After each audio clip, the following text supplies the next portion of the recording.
예, 여러분 반갑습니다. 자, 여러분과 함께요. 22회 대비 사회복지 실천 기술론을 이제 공부하게 될 강사 현숙입니다. 자, 여러분들이 이제 1급을 이제 준비하시는데요. 여러분들은 아마도 1급 자체가 목표는 아니실 거예요. 그걸 넘어서 1급이 하나의 과정이고 1급을 통해서 현장 사회복지사로서의 꿈을 갖고 계실 텐데요. 그런 꿈에 사회복지사 1급 자격이 한 발 더 다가갈 수 있도록 최선을 다해서 강의하도록 하겠습니다. 여러분들이 이 과목은 실천 기술론이잖아요. 각 과목마다 개성을 좀 아셔야 되는데요. 기술은 말 그대로 지식만이 아니라 지식을 효과적으로 선택, 적용할 수 있는 능력이나 방법을 말합니다. 현장의 숙련성이고 말 그대로 A 상태의 클라이언트의 삶이 A-로 변화하도록 도울 수 있는 아주 중요한 방법, 능력을 말하는 거죠. 그래서 여러분들이 현장성을 가지는 과목이다라고 할 수 있고요. 이 과목을 조금 공부하시면서 현장 사회복지사로서의 배양을 하는 데 있어서 큰 힘이 되도록 열심히 하도록 하겠습니다.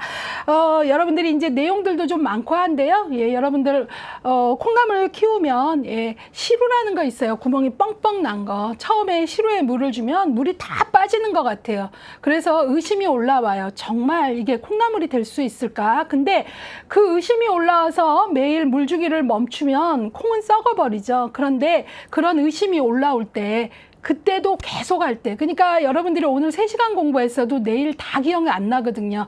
그럴 때 포기하지 않고 내일은 2개가 기억났는데 다시 한번 반복했더니 그 다음엔 5개, 그 다음엔 10개 이렇게 매일 콩나물 시루에 물을 주는 과정을 가지신다면 그 반복의 힘이 여러분들을 어느새 합격으로 안내할 것이라고 제가 확신합니다. 그래서 그런 마음으로 누가 계속 물을 주느냐가 중요하거든요. 그래서 매일매일 여러분들의 학습에 대한 스스로의 약속을 지켜나가시길 바라고 나눔의 집의 강의를 통해서 여러분들이 함께 한다는 느낌을 받으셨으면 좋겠습니다.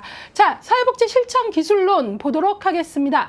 자, 21회 기출 분석 좀 할게요. 21회 기출과 관련해서 학생들이 실천론은 좀 쉬웠다. 근데 기술론이 어려웠다라는 얘기를 시험 당일날 이제 많이 얘기했던 기억이 나요. 그래서 이제 답을 찾기 어려운 난이도가 있는 문제들도 좀 나왔고요. 예컨대 각각의 인지적 오류 유형을 사례와 연결해 보는 것. 그러니까 인지적 오류 자체도 종류가 여러 가지인데 이것들을 사례로 연결하려면 개념이 아주 정확해야 되잖아요. 개념 간의 변별도 좋아야 되고. 그래서 사례 제시형 문제나 그런 것들이 좀 헷갈릴만 했다라는 거. 그 다음에 이제 소셜 스킬, SST라 그러죠. 소셜 스킬 트레이닝, 사회기술 훈련에 대한 문제가 그동안도 나왔었어요. 예컨대 많이 나왔던 건 사회기술 훈련에 어떤 방법들이 하위 요소로 들어가는지 이런 문제들은 나왔었는데 단계를 물어보는 문제가 나오면서 학생들이 많이 흔들렸던 것 같아요.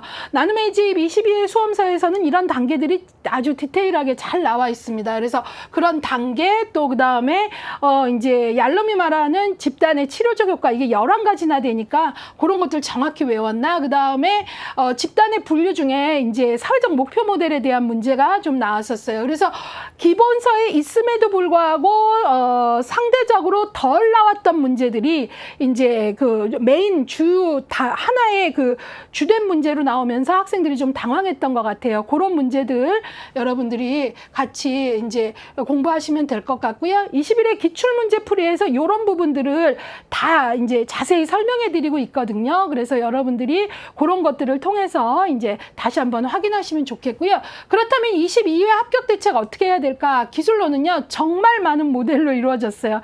그러니까 앞부분도 실천 모델이 상당히 많이 있고요.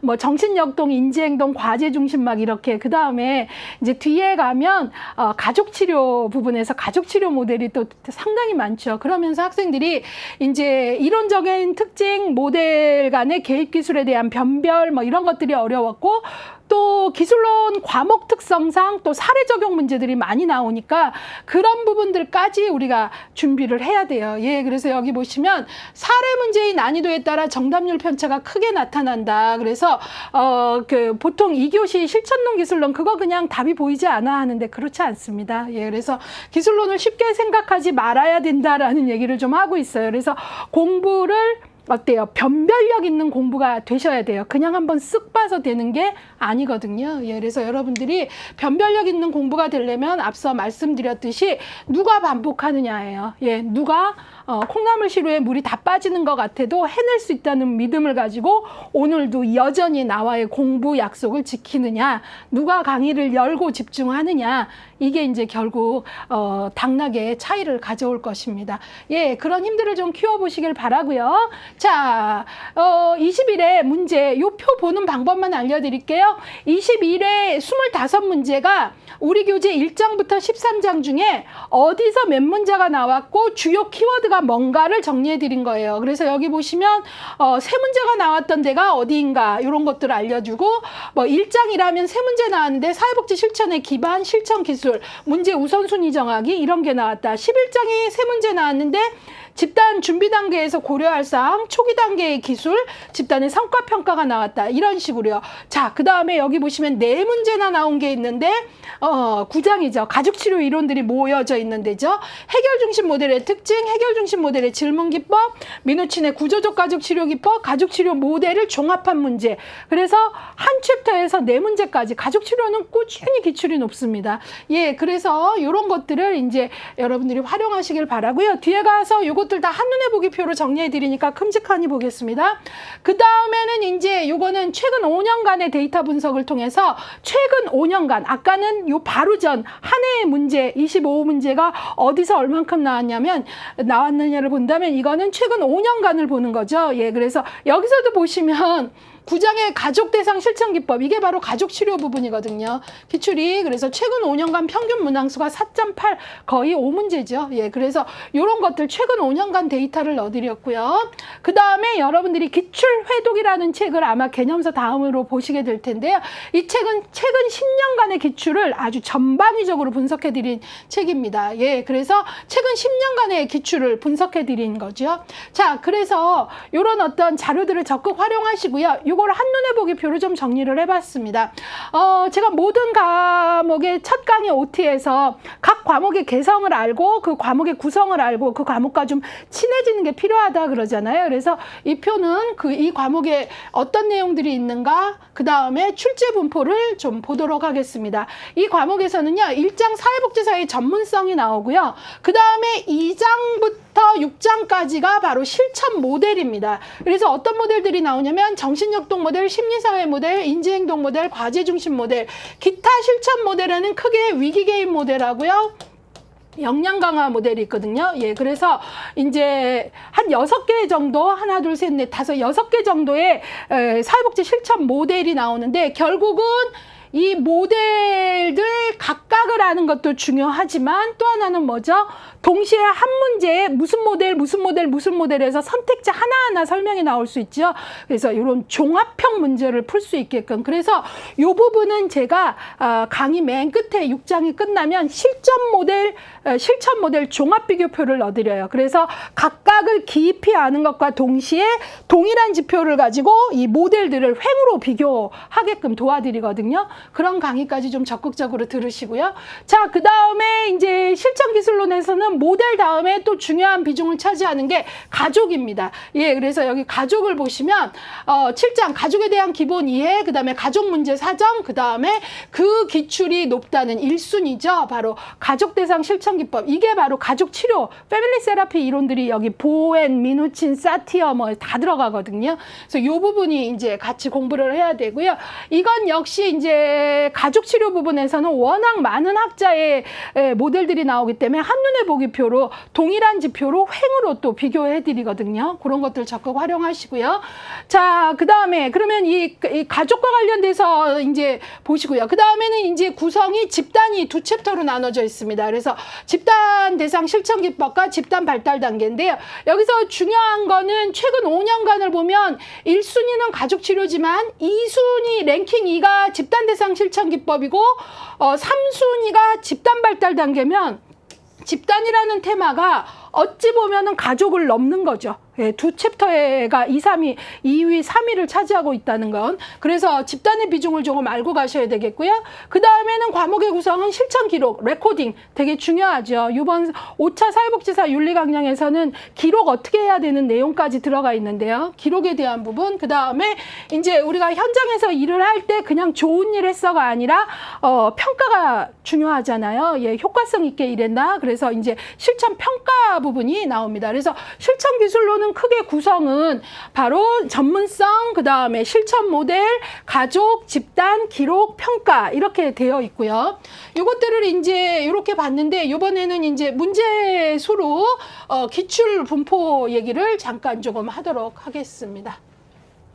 예, 여기서 보시면 랭킹 1위는 이제 21회 여기는 21회 기출하고 최근 5년간 넣어드렸는데요.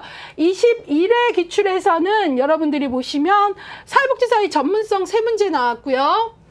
그 다음에 가족 대상 실천 기법 4문제, 집단 발달 단계 3문제 이렇게 나왔어요. 예, 그리고 이제 가족 문제 사정하고 집단 실천 기법에서 2문제, 기타 실천 모델 위기 개입 역량 강화에서 2문제 이렇게 나왔고요. 최근 5년간 그러니까 이제 우리가 17회부터 21회까지 5년간을 보면 이제 여기 문항수는 생략하고요. 랭킹으로 보겠습니다. 1위는 어때요? 21회에서도 4문제나 할애했고요. 5년간 랭킹도 1위를 차지하는 건 5년간 무려 24문제를 보유하고 있는 가족 대상 실천 기법, 바로 가족 치료 부분입니다. 예, 그래서 이 부분이 랭킹 1위라는 거 조금 강조드리고요. 2위는 아까도 얘기 드렸듯이 집단 대상 부분이고요. 그 다음에 3위는 집단 발달 단계 부분이고요. 5위까지 볼게요. 4위는 모델 중에 인지행동 모델 중에 가장 기출이 높은 건 꾸준히 인지행동입니다. 예, 그 다음에 이제 5위가 공동인데요. 사회복지사의 전문성 부분하고요. 기타 실천 모델 이 부분입니다. 예, 그래서 요 랭킹들을 좀 보시면 우리가 어쨌든 수험 공부는 시간을 다투는 거기 때문에 내가 시간이 없을 때 이 기출 분포를 좀 염두해서 시간 할애를 하는 것도 전략 중에 하나라고 하겠습니다. 자, 그 다음에 이제 중요도 부분을 좀 넣어드렸어요. 바로 그런 분포 안에서 거기서 어떤 개념들이 중요한지를 얘기하고 있죠. 일단 여기 가족 치료 부분 좀 볼게요.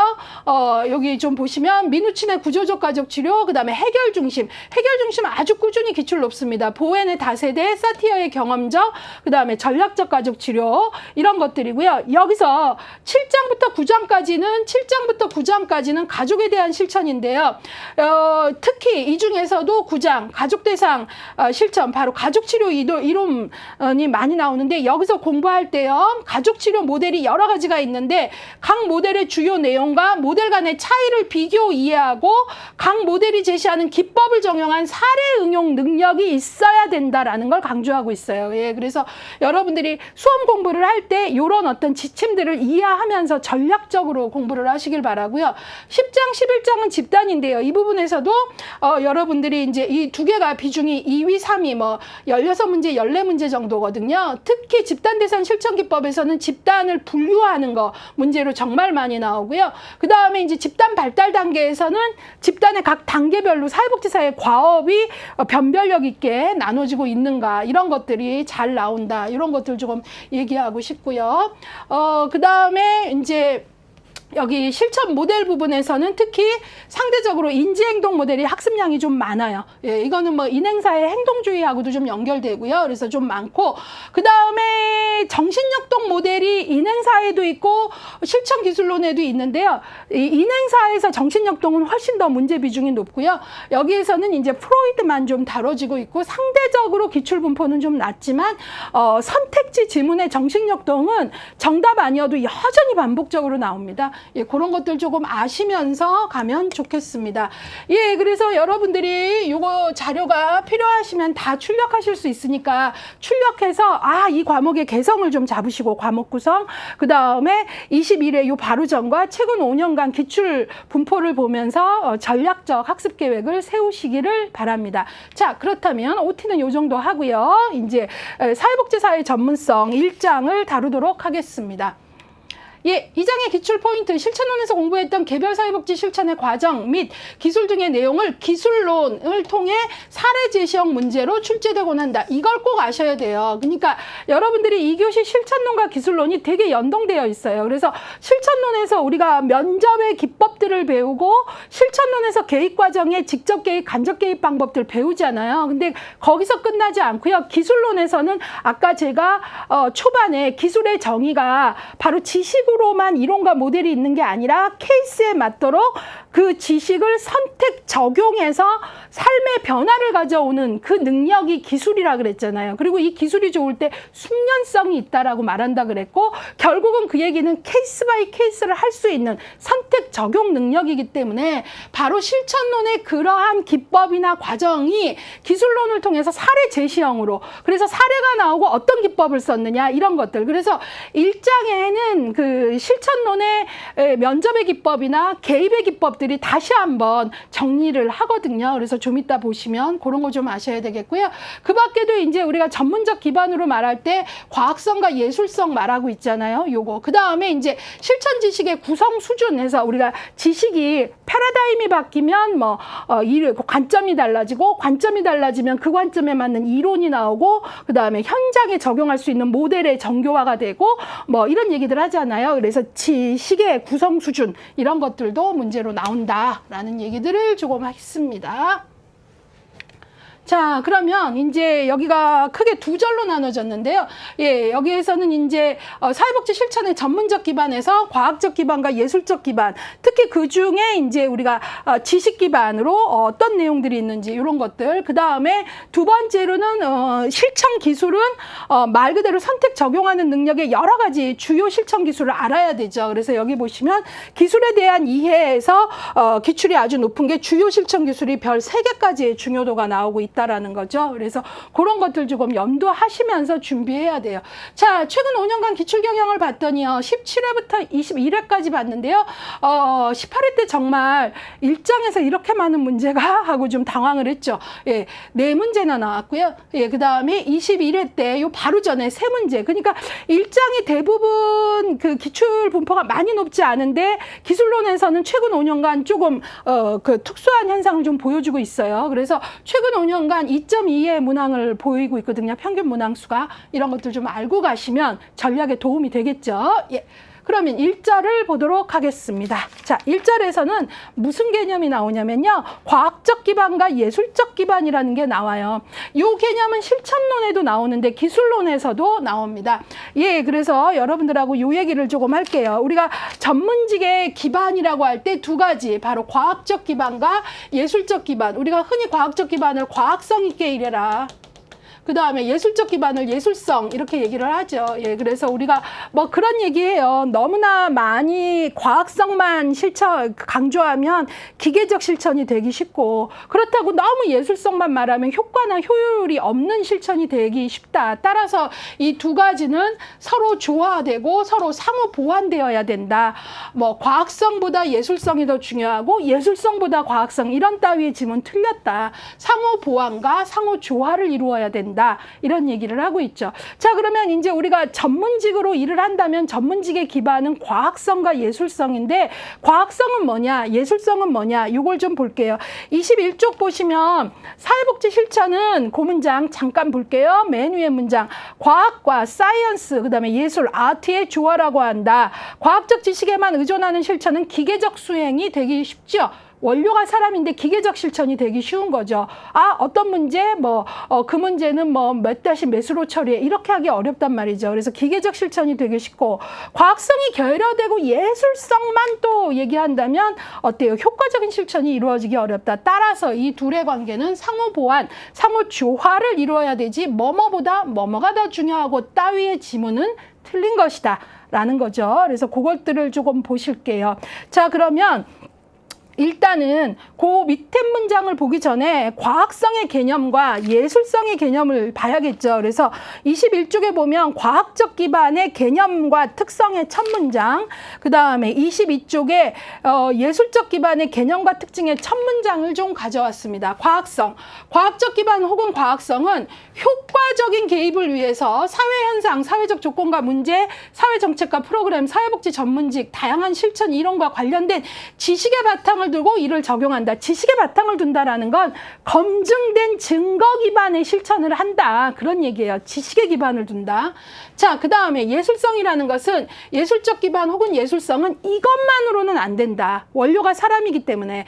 따라서 사회복지사의 개인적 특성이나 예술적 혹은 직관적 능력 등을 과학적 기반과 더불어 적절히 활용을 해야 된다. 예, 그래서 우리가 똑같이 배웠다 하더라도, 똑같이 어떤 검증된 지식을 배웠다 하더라도 사회복지사 개개인마다 이게 통과돼서 나갈 때의 예술성은 달라요. A라는 사회복지사가 공감이 중요하다고 배웠어도 공감하는 예술성과 B라는 사회복지사가 공감하는 예술성은 다른 거죠. 예컨대 가출철 소년을 이제 어떻게 찾아서 지방에 가서 데리고 올라오는 과정에서 가출 청소년이 생겼다. 그러면 어떻게 대응하는 게 가장 과학적인지는 우리가 어떤 매뉴얼대로 과학성대로 하지만, 이 청소년을 지방에 가서 데리고 오는 복지관 차량 안에서 이 청소년하고 대화를 나눌 때는 말 그대로 사회복지사 A의 예술성과 B의 예술성은 다른 거죠. 예. 어떤 사회복지사는 대단히 이 청소년 입장에 공감을 잘하면서 이 청소년을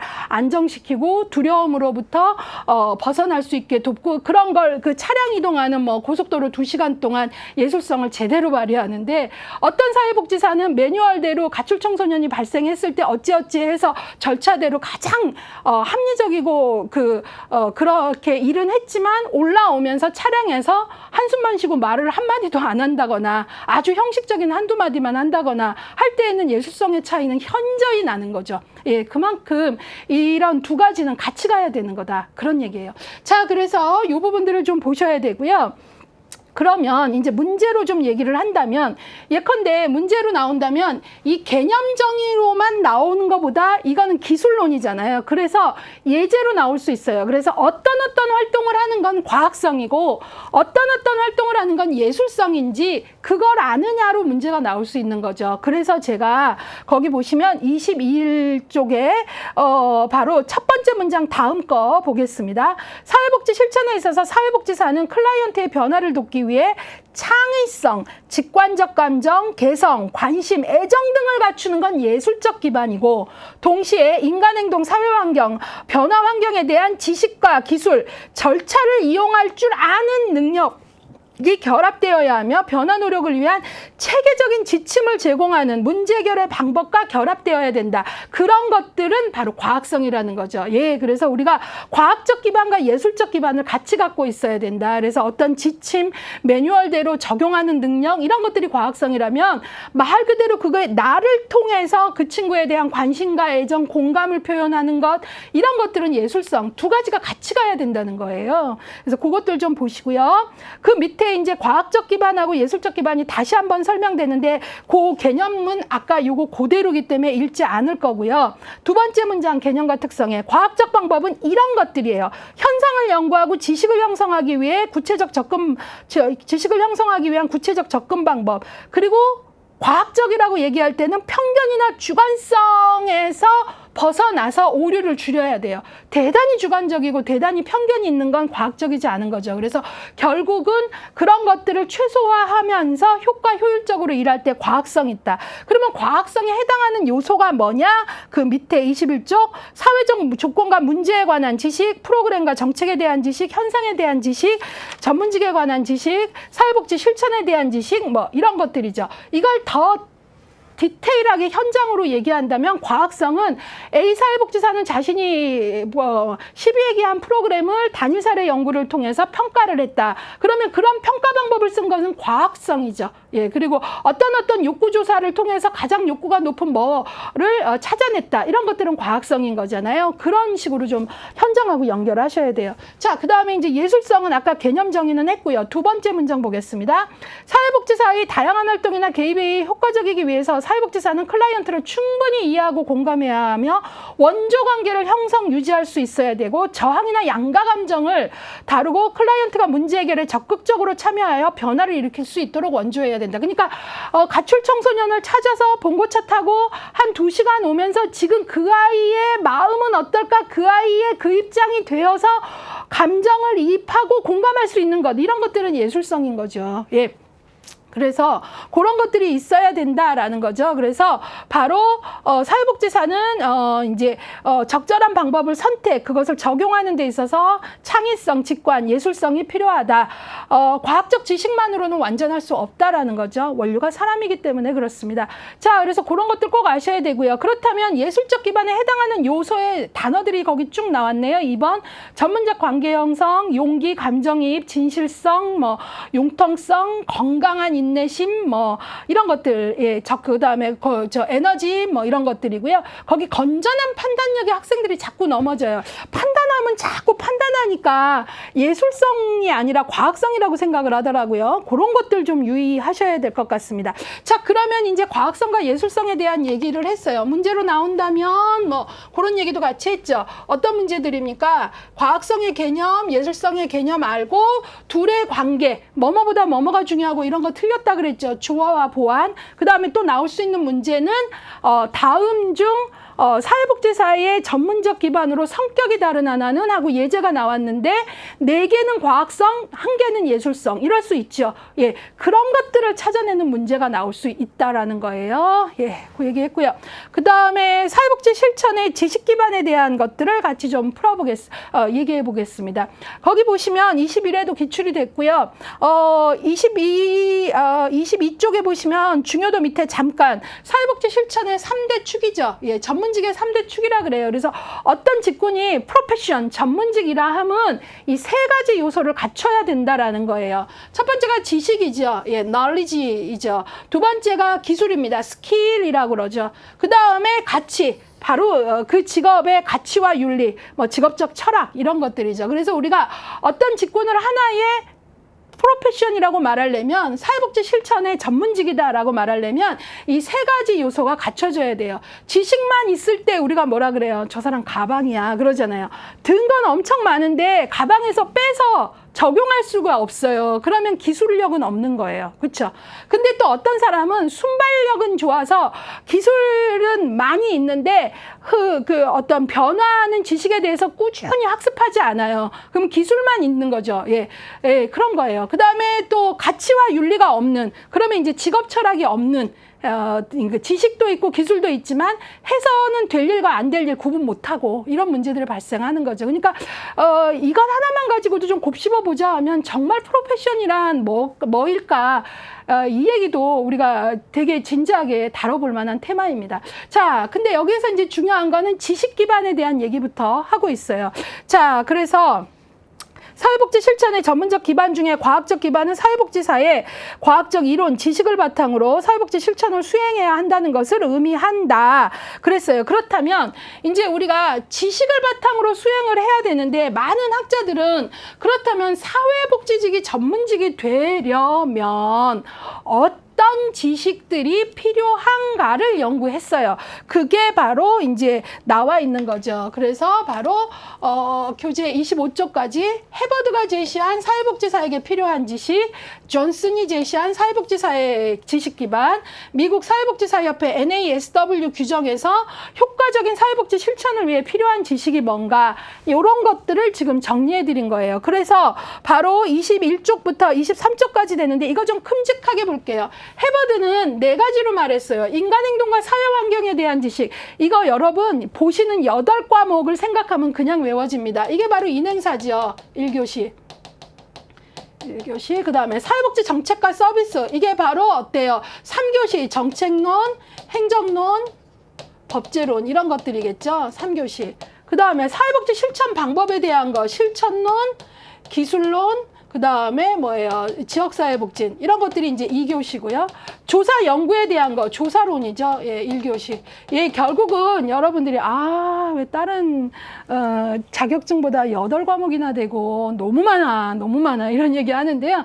뭐 그냥 8과목이 된 게 아니고요. 뭐 여러분들 괴롭히려고 된 게 아니라 적어도 사회복지사 1급이라 하면 어때요? 이 정도의 지식은 갖춰야 된다라는 게 이런 근거를 가지고 만들어진 거죠. 예, 그래서 그렇게 좀 외우면 좀 외워지죠. 예. 그 다음에 존슨이 제시한 지식은요. 여기 보시면 한 6가지 되는데 광범위한 인문학적 지식, 인간의 상호작용, 사회 상황에 대한 기초지식, 실천 이론에 관한 지식, 특정 분야나 클라이언트 집단에 대한 지식, 지식 사용에 있어서 창조적이고 심사숙고적인 태도와 능력, 사회복지사 자신에 대한 인식 이런 것들이 있어요. 뭐 거기에 보시면 23쪽에 보시면 맨 끝에 존슨이 제시한 지식 기반의 광범위한 인문학적 지식을 보면 거기 크게 2가지죠. 사회과학에 대한 것, 자연과학. 사회과학은 당연할 것이며 인간에 대한 이해니까요. 자연과학까지 우리가 알아야 됩니까 하는데요. 과학적인 사고와 인간의 육체적 측면의 이해를 위해 필요하다. 한 예를 들어본다면 갑상선의 기능장애 되게 많이 이제 요즘에 많이 갑상선 기능장애가 많이 이제 발견되고 있는데요. 이것 같은 경우에 단지 신체적인 문제 같지만 갑상선 기능장애를 앓고 있는 여성은 우울증이 걸릴 확률이요. 갑상선 기능장애가 없는 여성보다 우울증이 걸릴 확률이 3배나 높다 그래요. 그렇다면 우리가 어때요? 이런 어떤 과학적인 것 중에서도 자연과학적 지식, 의료적 지식 알고 있어야 되는 거죠. 예, 그래서 여러분들이 우리 것만이 아니라 그런 부분에도 열린 학습이 되어야 된다라는 거죠. 그래서 이제 존슨은 그런 얘기를 하고 있고요. 다 볼 필요는 없는데 존슨에서 또 좀 봤으면 하는 게 24쪽에 보면 4번 특정 분야. 여러분들이 나는 2급에서 1급 땄으니까 다 알아 라고 할 수 있는데요. 현장에 나가면 내가 일하는 현장의 특성에 따라서 내가 만나는 클라이언트의 특성에 따라 우리는 특정 분야, 특정 클라이언트 집단에 대해서 끊임없이 공부해야 됩니다. 예, 그게 바로 존슨이 얘기하는 거죠. 평생학습자로. 예, 그래서 거기 보시면 특정한 상황에 처한 특정 집단의 클라이언트에 대한 이해가 있어야 되는 거죠. 예, 그래서 내가 만약에 이혼 한부모와 사례 관리 대상 중에서도 이혼 한부모 대상으로 무엇을 한다 그러면 나는 이혼이라는 거에 대해서 공부를 해야 되는 거예요. 예. 이혼을 했을 때 이혼한 당사자의 적응 과정은 어떤 적응 과정을 거치며 자녀들은 어떠고 연령별 특성은 뭐고 이혼 이후에 어떤 어려움을 가장 많이 호소하며 뭐 이런 것들에 대해서 공부를 하셔야 되는 거죠. 발달장애 아동에 대한 프로그램을 한다면 발달장애 아동만 알아야 될까요? 그것도 공부하셔야 될 뿐만 아니라 가족의 지지는 어떻게 이루어져야 될까? 가족 기능 강화는 어떻게 해야 될까? 이런 공부들을 하셔야 된다는 거예요. 그래서 바로 특정 분야에 대한 지식이 필요하다라는 거고요. 그 다음에 6번 한번 볼까요? 사회복지사 자신에 대한 이해 읽어보겠습니다. 사회복지 실천에 영향을 미치는 전문가의 감정, 태도, 행동 등을 인식해야 된다. 예. 아주 중요합니다. 예, 그래서 사회복지사가 누구를 아는 것, 자신이 자기를 아는 것. 예, 그래서 우리가 이거를 자기인식이라고 하는데요. 요번 5차 사회복지사 윤리강령에 자기인식이 들어갔습니다. 그만큼 중요하다는 거죠. 그러니까 사회복지사 개인이 갖고 있는 가치, 신념, 태도, 행동 습관을 내가 알고 있어서 이것이 클라이언트와의 관계와 의사결정에 어떻게 작동하는지 내가 나를 볼 수 있는 힘이 있어야 된다라는 거. 예, 그래서 그런 자신을 활용할 수 있는 사회복지사가 되어야 된다라는 것. 내가 나를 끊임없이 성찰하는 힘이 필요하다는 거죠. 예, 그래서 그런 것들을 인식해야 된다는 거죠. 예컨대 거기 감정이나 태도, 행동을 인식해야 된다. 이걸 좀 풀어드리면 이런 거죠. 나는 화가 날 때 어떤 식으로 대응하는가? 또 거절하기 곤란한 상황에서 나는 어떤 식으로 자기 주장을 하나? 나는 나 자신을 어떻게 생각하는가? 이런 것들을 우리가 스스로 묻고 성찰하는 게 필요하다는 거고 내가 갖고 있고 있고 내가 교육받은 내 신념이 현장에서 의사결정에 어떻게 작용하나, 때로 이것이 편견으로 작용하진 않는가, 이렇게 나를 볼 수 있는 힘. 그래서 5차 사회복지사 윤리 강령에 보면 이 자기인식에 대한 문장이 있어서 잠깐 읽어봐 드리겠습니다. 사회복지사는 문화적으로 민감한 실천을 제공하기 위해 사회복지 실천 과정에서 개인적, 문화적, 정치적, 종교적 가치, 신념과 편견이 클라이언트와 동료 사회복지사에게 미칠 수 있는 영향을 고려하여 자기인식 증진을 위해 힘쓴다라는 문장이 5차 사회복지사 윤리강령에 들어갔습니다. 예, 그래서 여러분들이 그런 것들을 또 연계해 보시는 것도 중요할 것 같습니다. 그 내용 같이 봤고요. 그 다음에는 24쪽에서 25쪽까지 미국 사회복지사 윤리강령, 미국 사회복지사 협회에서 제시하는 효과적인 사회복지 실천을 위한 지식이 나오는데요. 이거 다는 못 읽고 고요. 앞에 거랑 조금 반복되지 않는 것 중에 몇 가지만 골라볼게요. 거기 보시면 24쪽 미국 사회복지사 협회에서 제시하는 효과적인 사회복지 실천을 위해 필요한 지식으로 24쪽의 중간 정도 거기 보시면 사회경제 이론과 정치 이론에 관한 지식, 뜬금없이 하는데 우리는 정책론 배우죠. 거시적 흐름 알아야 되죠. 그 다음에 인종, 문화 등 한 사회의 문화 집단에 대한 지식과 그 집단의 가치와 생활, 그 다음에 현대사회에서의 이슈, 사회적 다양성 알아야 된다는 거고요. 25쪽으로 좀 넘어가면 통계방법론 알아야 된다라는 얘기도 하고 있고요. 후반에 가시면 위기개입, 우리 배우죠. 예, 이것들, 그 다음에 옹호이론, 그 다음에 윤리적 기준, 그 다음에 사회복지 동향, 이런 것들에 대해서 알아야 된다라고 제시하고 있습니다. 그 정도 보죠. 자, 그 다음에 이제 사회복지 실천의 차원에 대한 이야기를 나눠보도록 하겠습니다. 사회복지 실천 지식의 차원인데요. 요 얘기 좀 같이 해볼게요. 지식이라는 게 어떤 구성 수준을 갖고 있는가를 얘기하는 건데요. 일단 크게 요거 먼저 볼게요. 여기서 사회복지 실천 지식이라는 게 뭔지 먼저 볼까요? 25쪽 사회복지 실천 지식은 사회복지 실천에 영향을 주는 구체성의 정도에 따라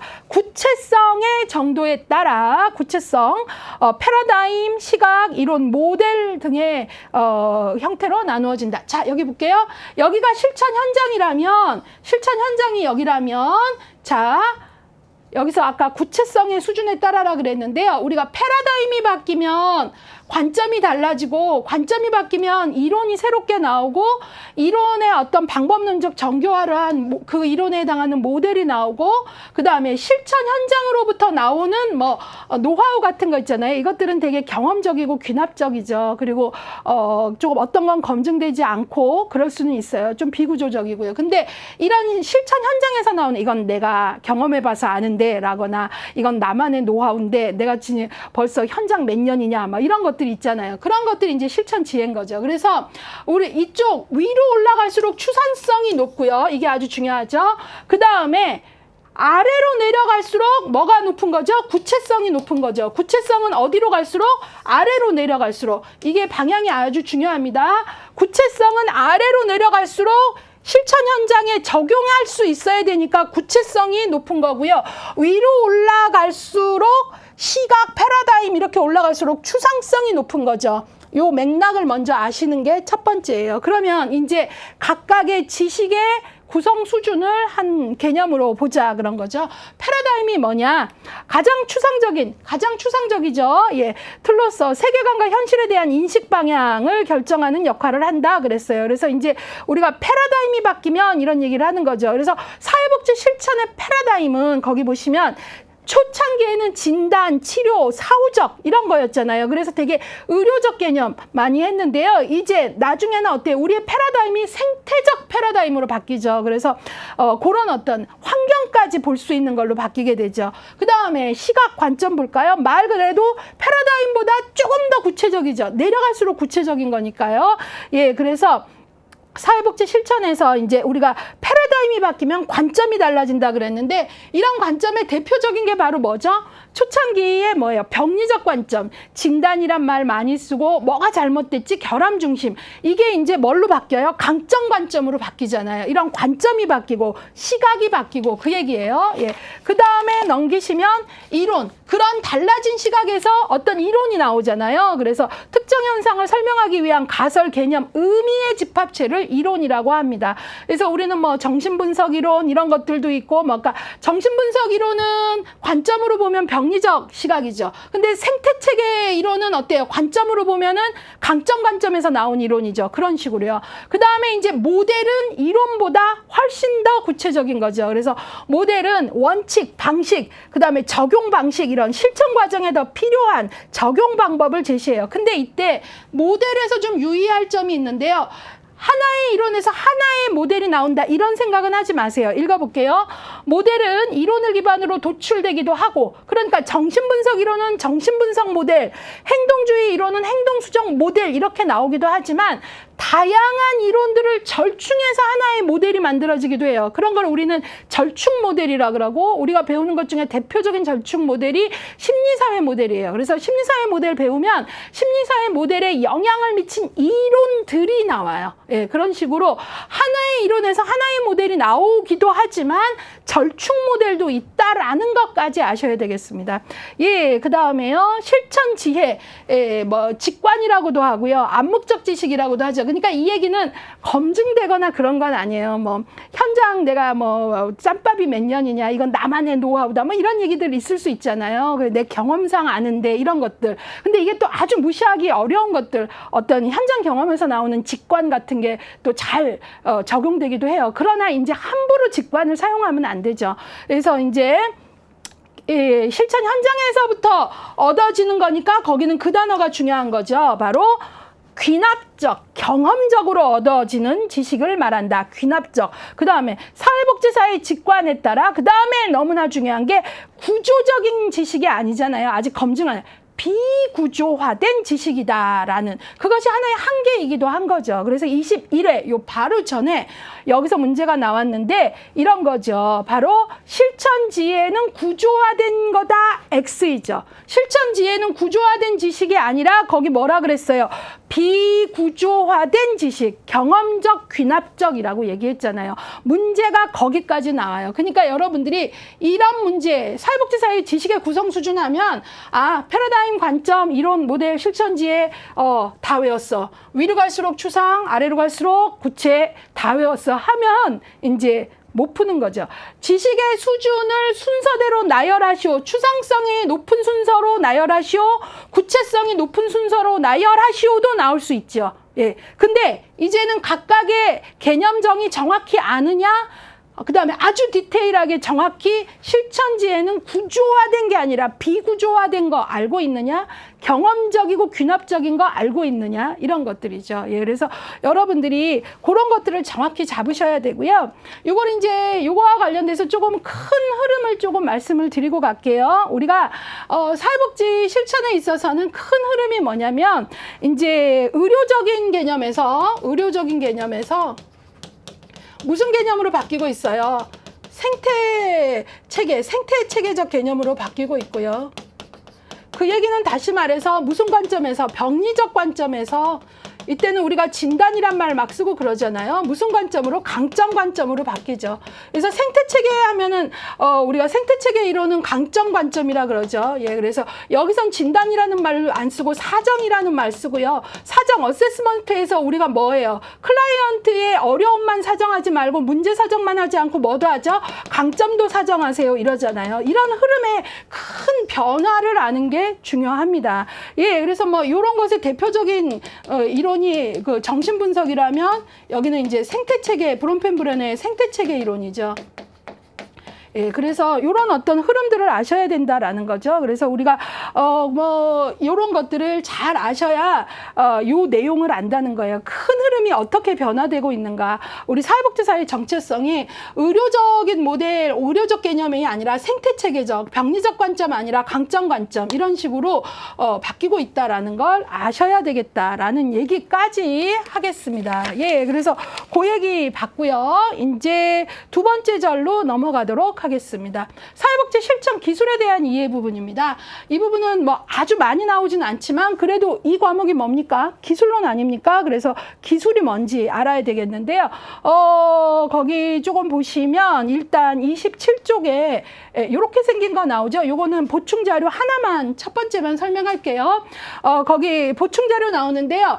만약에 우리가 그 어떤 질문, 사회복지사의 가치에 대해서 좀 더 알고 싶다 하면 여기 QR코드 누르시면 그 내용으로 이제 우리 지식창고에서 연결을 해드려요. 예, 그래서 거기에 대해서 사회복지사의 가치, 전반적 가치, 전문직의 가치 이런 식으로 나온다는 거죠. 왜냐하면 3대 축이 지식, 기술, 그 다음에 가치잖아요. 예, 근데 이제 우리가 지금 가치 부분은 실천론의 가치와 윤리 부분이 있고 이 기술론에서는 다루지 않는데 3대 축에는 들어가니까 가치에 대해서 좀 더 알고 싶다면 여기 들어가시면 연동해 드릴게요. 이렇게 된 거예요. 그래서 이런 자료를 적극적으로 활용하시길 바라고요.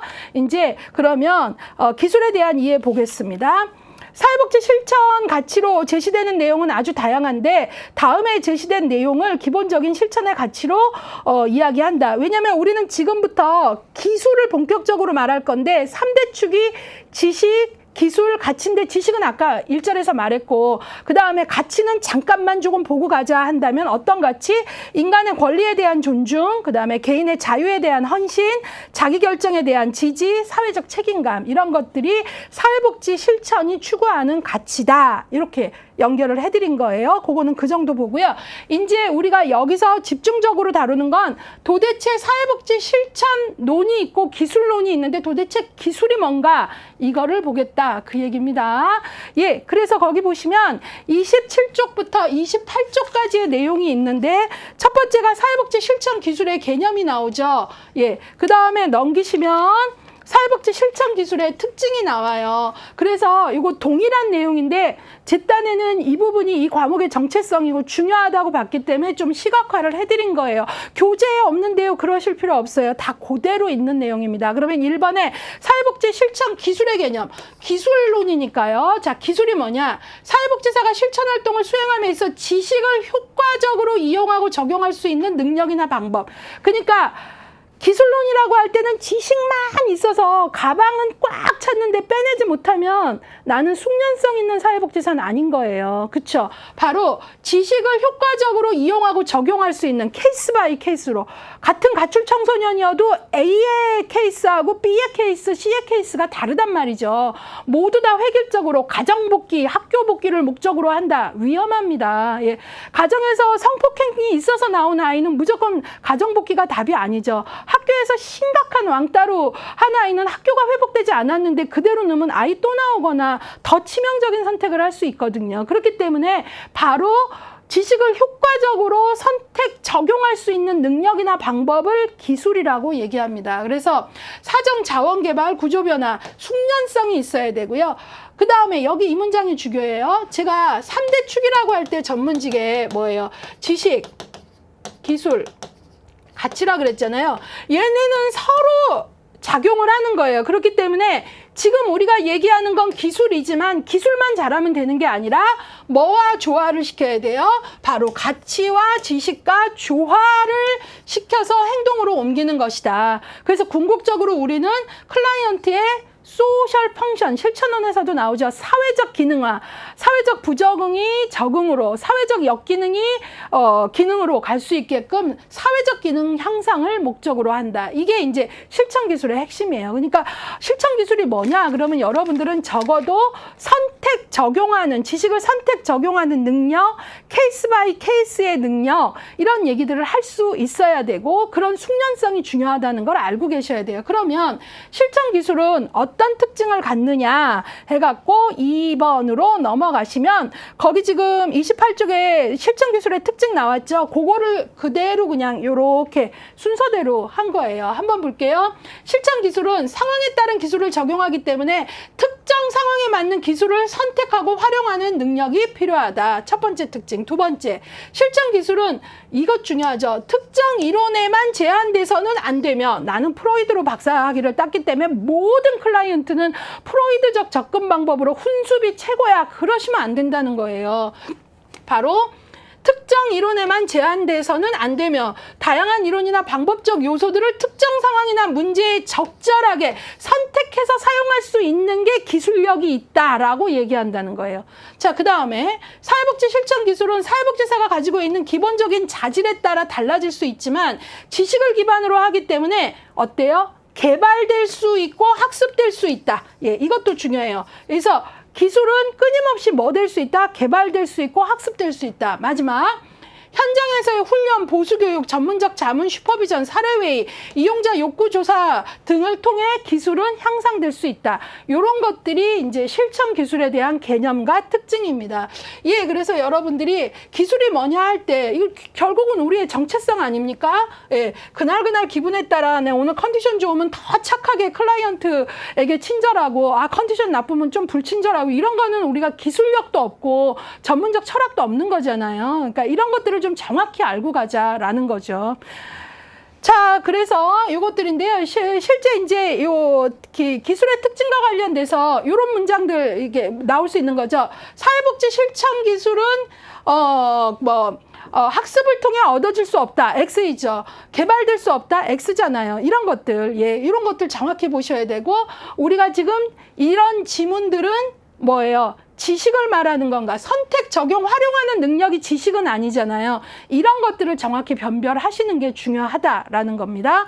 자, 그 다음에 이제 여러분들이 조금 힘든 게 이 부분인데, 이걸 어디까지 얼만큼 설명해야 되나, 저도 그런 고민이 있어요. 실천 기술론에서 1장에서 기출이 아주 높았던 적도 있고, 그런데 여기는 말 그대로 실천 기술에서 실천론도 알아야 되고, 실천론에서 배운 면접의 기술, 면접의 기법, 면접론에 나오잖아요. 그 다음에 또 실천론에서 어때요? 사회복지 실천의 과정 중에 개입의 기법 중에 직접적 개입 방법, 간접적 개입 방법, 직접엔 또 여러 가지 있고 했잖아요. 그런 어떤 기초 기술들을 여기서 이제 조금 종합적으로 얘기하고 있고, 문제가 그런 것들을 현장에 적용할 수 있는가 사례로 나오거나 이런 식으로 나와요. 그래서 어떤 사례가 나오고 어떤 기술을 적용한 거냐 이런 식으로 물어본단 말이죠. 그래서 여러분들이 그걸 좀 알아야 돼요. 그래서 모든 사회복지 실천의 세팅은 다르더라도 기관마다 그래도 기초적인 기술에는 뭐가 있냐, 거기 나와 있는 걸 좀 시각화해 드린 건데요. 기관이 다르더라도 면담할 수 있어야 돼요. 그러니까 면담이라는 건, 면접하는 건 우리가 일반적인 대화와 면접은 다르잖아요. 그런 기술, 사정 기술, 전문적인 사정, 어세스먼트 기술, 개입 기술, 팀워크 기술, 지지망 구축 기술, 협상 기술, 평가와 종결 기술. 그러니까 우리가 사회복지 전문직이라고 하면 이런 스킬들이 있을 때 전문직이라고 한다라는 거죠. 예. 그래서 사회복지 한다 그러면 아유 그래 너 좋은 일 한다, 너 착하게 생겼어, 잘할 것 같아, 그런 말에 막 이렇게 기분 좋아지고, 그러니까 기분이 나쁠 것까지는 없지만 그런 걸로 우리를 다 말한다고 생각하시면 안 되고요. 내가 전문직이라면 이런 기술이 있는가, 적용할 수 있는가, 이게 중요하다는 거예요. 예, 그래서 요것들을 이제 얘기하고 있고요. 그런 어떤 기술이 있어야 된다라는 거고요. 미국 NASW가 제시하는 기술들이 29쪽까지 나와 있는데 다 읽지 않고 좀 볼게요. 몇 가지만 볼게요. 타인의 말을 경청하는 기술. 여러분, 경청이 너무너무 쉬운 거 그냥 들으면 되는 거 아니냐 하는데요. 그렇게 쉬운 기술이 아니에요. 경청만으로도 온전한 경청을 클라이언트가 경험하면 치유적 효과를 가질 수 있거든요. 그렇다면 온전한 경청의 기술이 있어야 되는 거예요. 그래서 여러분들이 이 온전한 경청은 정말 제대로 듣는 거잖아요. 귀로만 듣는 게 아니라 이 클라이언트가 하는 말을 머리로 요약하고 다음에 어떤 질문이 적절할까 질문을 생각하고 가슴으로 같이 느껴주고, 그러니까 되게 적극적이고 공감적인 경청, 온몸으로 경청을 할 줄 알아야 전문적 경청인 거지 그냥 듣는 게 아니라는 거죠. 예, 그런 것들. 또 29쪽으로 가시면 두 번째, 관찰, 해석, 관련 이론이나 진단 방법을 활용하는 기술.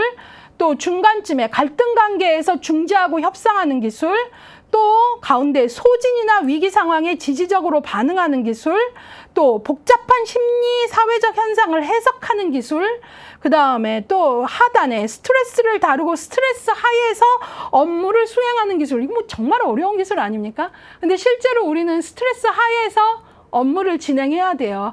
아주 막 클라이언트가 되게 자기 주장만 아주 심하게 하는 클라이언트로 인해서 내가 되게 스트레스 상황이 아주 심각함에도 그 다음 프로그램에서 그 감정을 안 가져갈 수 있는 그런 기술이 있어야 되는데 그게 쉽냐는 거죠. 예, 그런 얘기를 하고 있는 거예요. 그래서 그런 정도 좀 보시고요. 이제는 개입 차원에 따른 기술인데요. 이게 시험이 또 잘 나옵니다. 그래서 이 부분은 이렇게 좀 보도록 하겠습니다. 29쪽부터 이제 시작이 된 개입 차원에 따른 기술이 30쪽까지 쭉 나오는데요. 결국은 개입 차원에 따른 게 미시, 중범위, 거시 이렇게 나와 있는데 동일한 내용인데 표로 갖고 왔어요. 이유는 이 부분을 좀 시각화할 때 확 잡히고 안 놓치지, 안 그러면 그냥 파묻힐까 봐요. 여기 시험에 잘 나와요. 그래서 여기 별 하나 한 거는 교재에 있는 내용인데요. 조금 이 부분이 중요하고 도드라졌으면 해서 표로 정리했어요. 필요하시면 PDF 파일로 받아서 사용하세요 하고 다 넣어드립니다. 이 강의 하단에 보시면 다 연동되어 있습니다.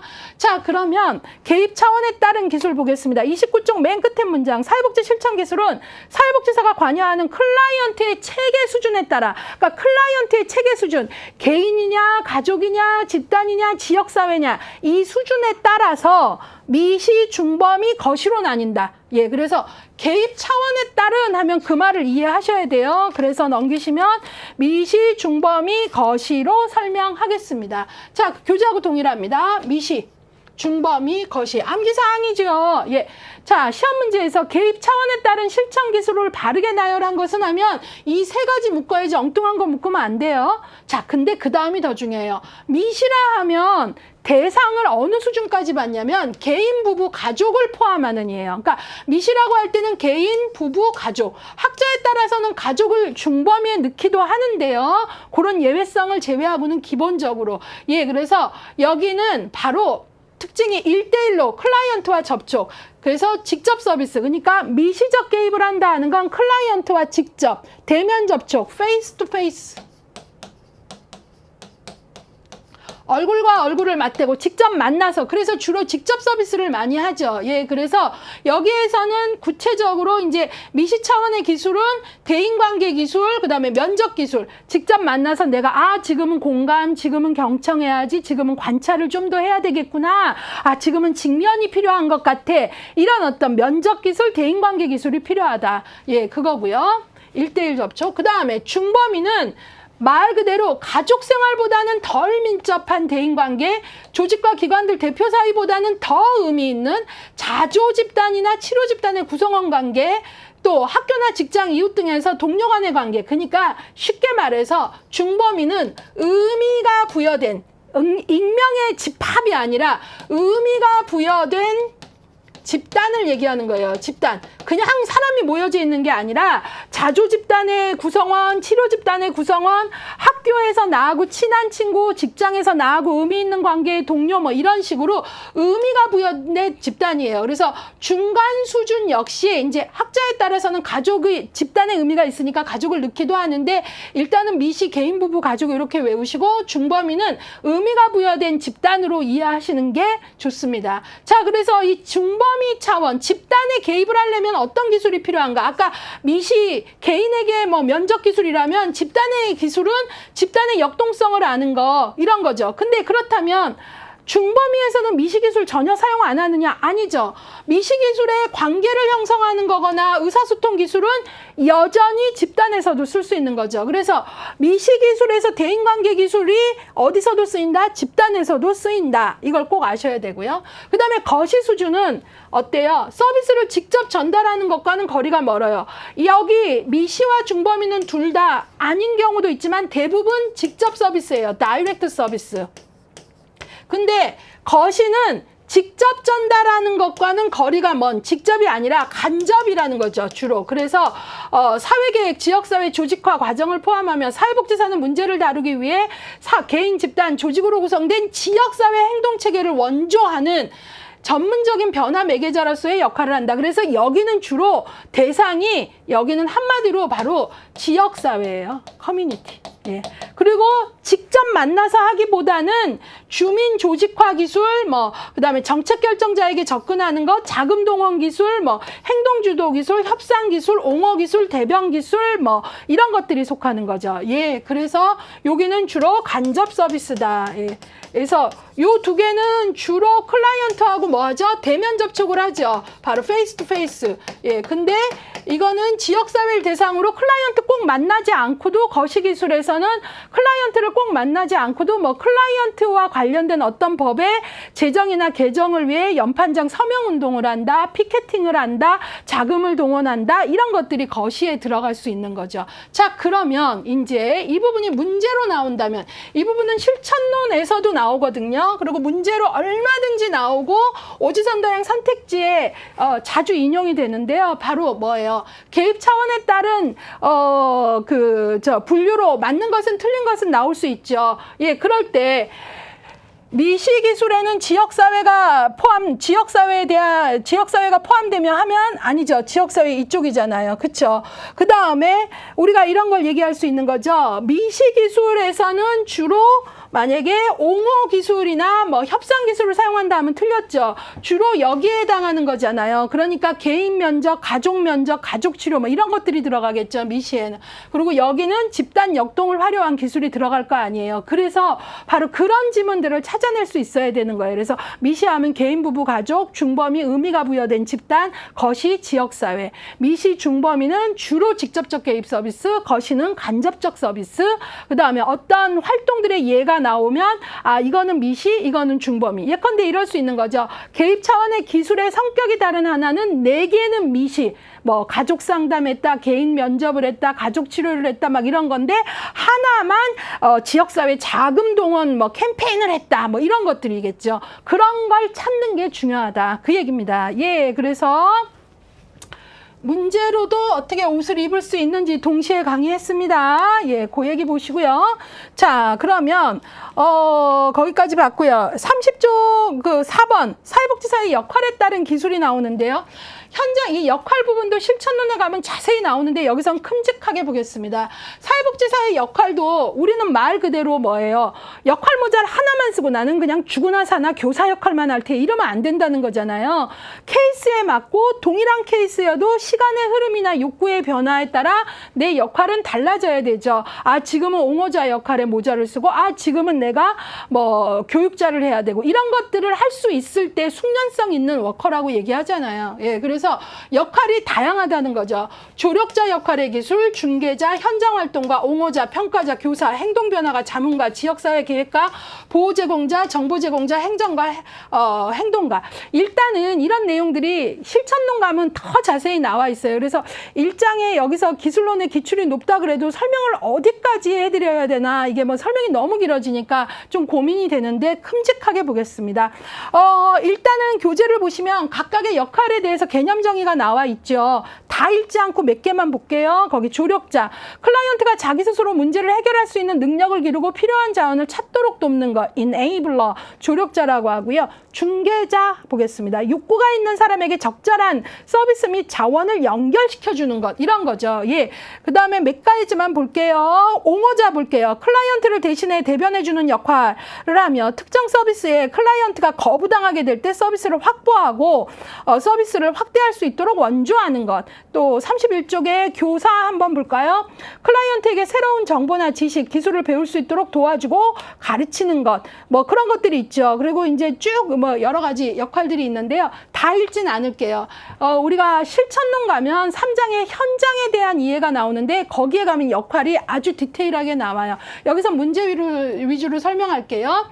역할의 명명을 아셔야 되고요. 명명 옆에 이제 명제가 있죠. 그거의 키워드를 잡아야 돼요. 예컨대 중개자라고 하면 클라이언트의 욕구와 자원이나 서비스를 하는 거래요? 연결하는 걸 우리가 뭐라 그래요? 중개자라고 하거든요. 예, 요런 거. 그래서 만약에 문제가 예제로 나왔어요. 예, 그래서 뭐 띵띵복지관의 아무개 사회복지사는 혼자 사는 와병 노인 K 씨가 한 달에 한 번씩 병원 가서 진료받고 약을 받아와야 되는데 혼자 가기 어려워서 차량 지원을 하는 봉사자 누구를 연결해서 병원에 가서 진료받고 약을 받아올 수 있도록 했다라는 얘기가 나오면 독거노인 와병 할아버지의 욕구, 병원에 가서 약을 받아와야 되고 그 욕구에 맞는 어때요? 봉사자라는 자원을 연결한 거잖아요. 그러니까 답은 뭐죠? 중개자 역할을 한 거죠. 그런 식으로 사례로 문제가 나올 수 있는 게 기술론의 특징인 거죠. 예.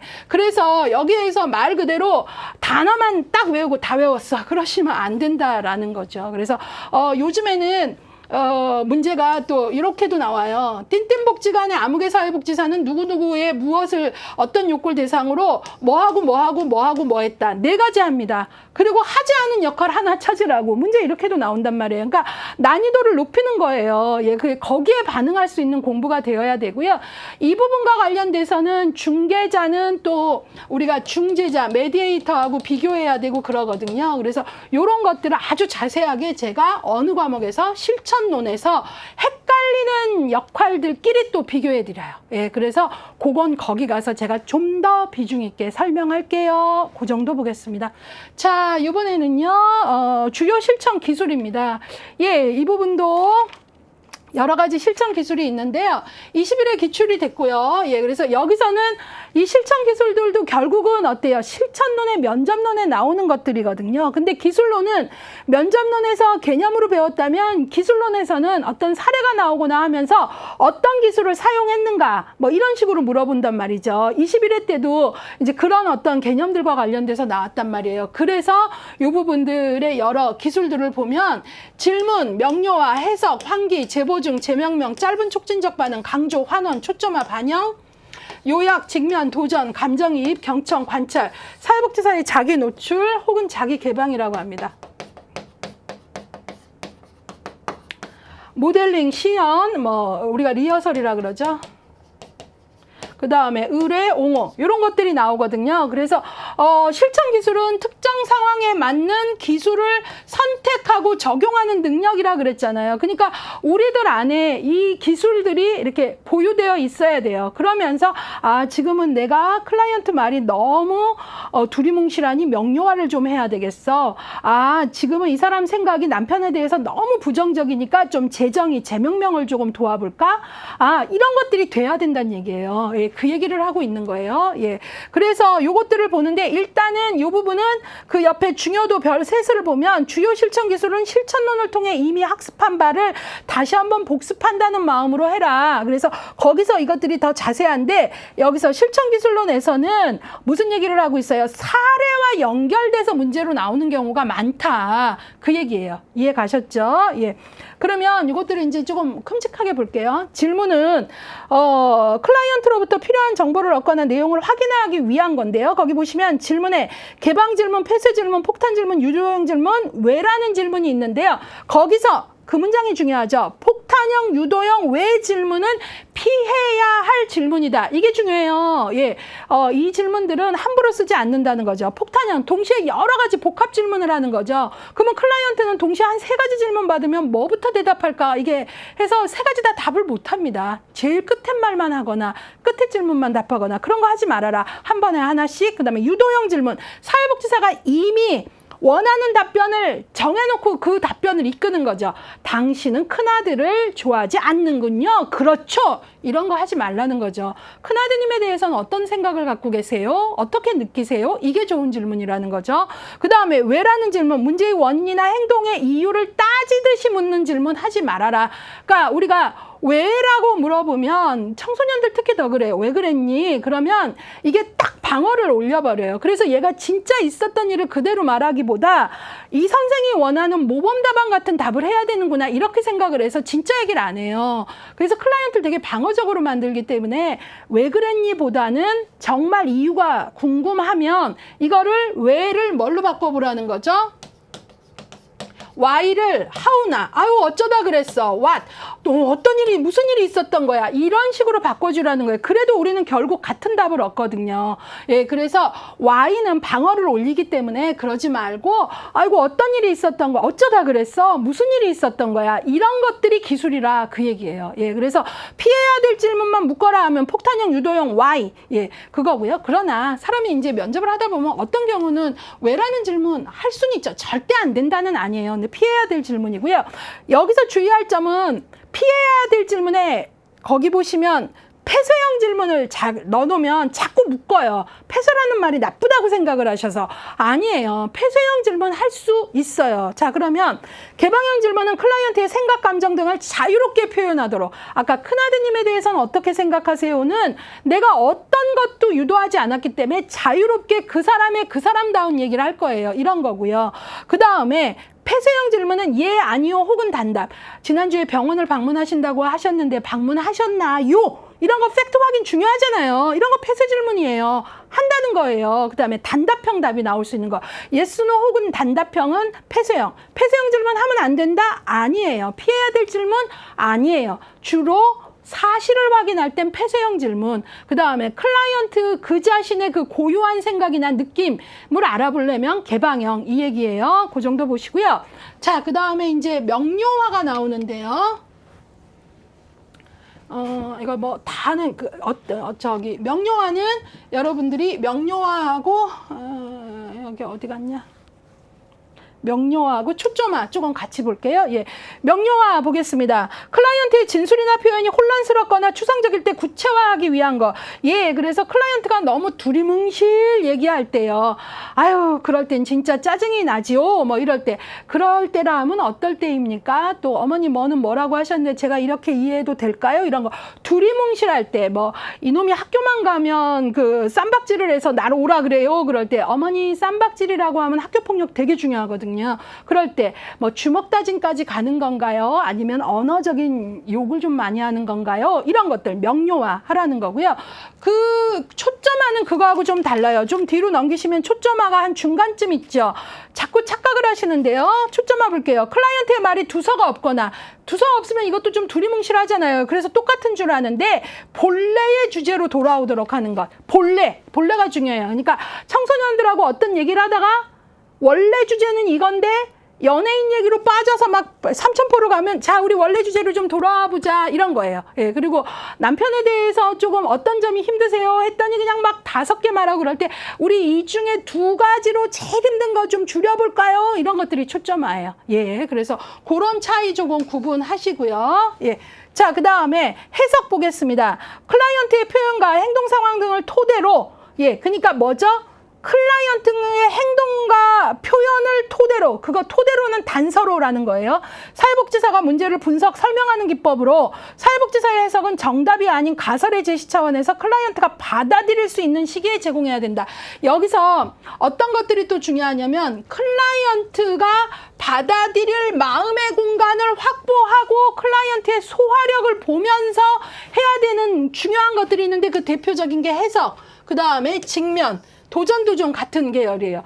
자, 이건데요. 일단 해석은 좀 뭐냐면 내가 클라이언트에 대해서 어떤 가설을 세웠을 때 이 가설이 얘는 아버지에 대한 분노가 이런 문제 행동의 원인이구나 라고 내가 가설을 세웠을 때 내가 너 한눈에 딱 보니 나 아버지 미워하지? 그러지 말고 클라이언트의 말과 행동, 표현을 단서로 가지고 이 가설을 검증해 나가고 마지막에 그것들을 가설을 클라이언트의 표현과 행동을 토대로 분석해서 마지막에 설명하는 것, 그걸 바로 해석한다 그래요. 그러니까 해석이 되게 어려운 거예요. 내 가설을 클라이언트의 표현과 행동에서 그걸 단서로 찾아가야 되는 거니까요.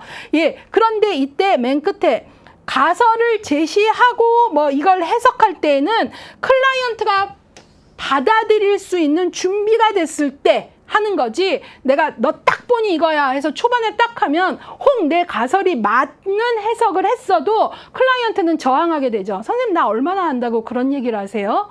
저 아버지 안 미워하는데요? 이럴 수도 있단 말이에요. 그렇기 때문에 거기 클라이언트가 받아들일 수 있는 시기에, 그 얘기는 풀어서 말하면 클라이언트의 소화력을 보면서, 이 클라이언트 지금 미움 먹어야 되는데 막 밥 주고 그러지 말란 얘기예요. 미움 먹을 사람은 미움, 그 다음에 죽, 그 다음에 밥. 그러니까 클라이언트의 소화력을 봐가면서, 그 얘기는 더 풀어서 말하면 신뢰가 탄탄할 때 마음의 그 해석을 받아들일 공간을 준비하고 해라, 그 얘기예요. 마찬가지로 여기 직면 한번 볼게요. 직면이 어디 나오냐면 32쪽의 중간쯤에 직면 나오죠. 클라이언트의 말과 행동 사이의 불일치에 대해 주목할 수 있도록 한다 그랬잖아요. 그쵸? 불일치. 클라이언트가 불일치를 보이거나 또 모순을 보일 때 직면을 하게 되거든요. 또 도전 한번 볼까요? 클라이언트가 매사에 회피하고 매사에 부정하고 왜곡할 때 정확히 인식할 수 있게, 매사에 회피하고 매사에 부정하고 할 때 정확히 인식. 이럴 때도 마찬가지죠. 너 너무 불일치하잖아. 너 이렇게 어제 오다고 오늘 오다고 모순되잖아. 이런 얘기 들을 마음의 공간이 없는데 하면 내 직면이 정확해도 화나서 안 와요? 화나서 안 오면 변화할 수 있는 기회는 다 잃어버리는 거란 말이에요. 그렇기 때문에 직면은 클라이언트가 불일치나 모순을 보일 때 자신의 모순을 깨닫도록 도와주는 거거든요. 불일치를. 그 다음에 또 매사에 회피하고 부정할 때 그걸 깨닫도록 도와주는 도전도 마찬가지로, 직면, 도전, 해석은 다 쉽게 말해서 클라이언트의 소화력을 키우고 클라이언트의 마음의 공간을 만들고, 그러니까 이 얘기가 적절한 시기에 하라는 거예요. 적절한 시기. 그냥 막 클라이언트보다 앞서서 하면 안 하니만 못하다, 그 얘기를 하는 거예요. 아셨죠? 예, 그래서 요것들 좀 묶어내셔야 될 것 같고요. 그것들 봤고요. 그럼 넘기시고, 환기는 말 그대로 이 환기가 벤틀라이제이션이라 그러는데요. 클라이언트 안에 부정적 감정, 분노, 증오, 죄의식, 이거를요 꽉 눌러놓는 게 아니라 안전한 관계를 형성해서 안전하고 안정된 관계 속에서 사회복지사를 믿고 표현하도록 하는 거. 사람은요, 안전한 관계에서 표현만 해도 꽉 눌러졌던 게 표현만 해도 치료적 효과가 나요. 그렇기 때문에 바로 감정을 표출하도록 하여, 그럼 표출하면 감정의 강도를 약화시키고 해소한다는 거예요. 그래서 꽉 눌려져 있을 때, 구겨져 있을 때는요, 세상이 더 왜곡되어 보여요. 다 나 미워하는 것 같고. 근데 꽉 눌려진 증오의 감정이나 분노를 안전한 관계에서 상대를 믿고, 나는 누가 정말 미웠고 너무 서운했고 내 감정이 정말 그 사람이 사라졌으면 좋겠다는 마음이 있었고, 감정이야 무슨 죄입니까? 행동해야 문제인 거지. 인간의 감정은 심판의 대상이 아니거든요. 그것들을 표현할 수 있게 해주면 이 표현 자체가 뭐가 돼? 카타르시스가 일어난다는 거예요. 그래서 그 감정의 강도가 약화돼요. 그러니까 꽉 눌려져 있는 게 아니라 구겨지고 접혀졌던 게 병풍처럼 쫙 펼쳐지면 감정의 정화가 일어나고, 그 다음에 펼쳐지고 하나하나 보면서 왜곡된 감정들이 해소됩니다. 그래서 강도가 약해진다는 거예요. 이게 하나하나 설명하자면 되게 기법적으로 깊은데 이렇게 확 묶어서 빠르게 하자니 어렵네요. 예, 그래서 그 정도. 여기서 키워드는 뭐예요? 감정을 표출하도록 하는 거죠. 그 다음에 제보증은 클라이언트가 불안하고 불확실할 때 신뢰를 표현함으로써 위안을 주는 것. 그 다음에 재명명도 되게 좋아합니다. 재구성 재정이라 그러는데요. 동일한 현상을 클라이언트가 대단히 부정적으로 볼 때 재명명 재정이 다른 시각에서 볼 수 있게 해주는 거죠. 다른 관점에서. 그래서 우리 아들내미가 너무 산만해서 그럴 때 산만한 철수를 사회복지사가 철수가 되게 에너지가 많군요. 산만한보다는 에너지가 많군요가 긍정적 시각이죠. 우리 남편은 소심해서 그냥 결정 하나를 못해요. 그럴 때 남편분이 좀 신중하시군요. 남편도 마찬가지죠. 이 마누라 그냥 수다쟁이 마누라 이럴 때 아내분이 대단히 활동적이시군요. 이런 걸 바로 재명명 재정이라고 한다는 거죠. 예, 짧은 촉진 반응은 이야기할 때 내가 듣고 있어요를 확인시켜 주는 거예요. 네, 이런 것들. 예, 그리고 고개를 이렇게 몸을 기울이는 행동, 이런 것들도 다 촉진적 반응입니다. 자, 강조는 반복해서 진술하는 것. 환원, 이것도 시험에 예전에 나왔었어요. 클라이언트가 한 말의 진위를 살펴 사회복지사가 이해한 바를 누구의 언어로, 자신의 언어로, 사회복지사의 언어로 똑같이 말하는 게 아니라 여기서 중요한 건 자신의 언어로에 줄그셔야 돼요. 말해주는 거 초점화 아까 했고요. 반영은 적극적 경청을 위한 기술로 클라이언트가 말한 내용이나 감정에 대해 공감하고 이해하고 있음을 표현하는 것. 그래서 말한 내용을 그대로 표현하는 건 내용의 반영이고요. 여기서 영자가 거울 영자예요. 이렇게 비춰주는 거죠. 그 다음에 감정 등에 대해서는 감정의 반영. 제가 실천론에서 요거 더 예를 들어서 더 풀어드릴게요. 지금은 그 정도. 야, 요약 한번 볼게요. 요약이 바로 예. 요약이 바로 요번 21회 때 여기서 문제가 나왔거든요. 그래서 요약 잠깐 볼게요. 예. 클라이언트의 생각, 행동, 감정들을 사회복지사의 언어로 정리하는 것으로 그랬어요. 그러니까 제가 적극적 경청은 클라이언트가 말할 때 그냥 이렇게 듣는 게 아니라 머리로 요약하면서 듣는다 그랬잖아요. 그러면 이제 요약을 하면서 듣는 거예요. 예, 그래서 사회복지 언어로 정리를 하는 거예요. 그래서 이제 우리가 보통 요약은 크게 3가지 경우에 해요. 이게 중요해요. 이전 회기 내용을 상기할 때, 한 회기를 마무리할 때, 다른 주제로 넘어갈 때. 자, 이전 회기에서는 이런 거죠.